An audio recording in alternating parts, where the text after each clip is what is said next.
January 26, 1700, a quiet winter night along the Pacific Northwest. Firelight flickered in First Nations villages, a peaceful scene that was about to be shattered. Then the Earth ruptured. A powerful magnitude 9.0 megathrust earthquake, the largest in Canadian history, erupted from deep beneath the ocean. The quake tore across more than 1,000 kilometers of coastline, shaking Indigenous villages and forests with incredible violence. The ground itself dropped, forever changing the shoreline. Minutes later, a catastrophic tsunami, born from the quake, crashed ashore.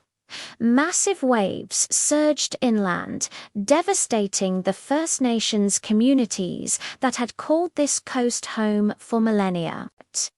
But the tsunami's journey wasn't over.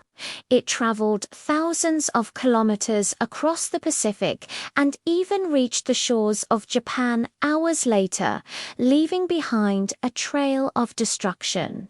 Today, the 1700 Cascadia earthquake remains a powerful reminder of the immense forces that lie dormant beneath our feet, and is a story preserved through the oral traditions of First Nations for generations. Thanks for watching.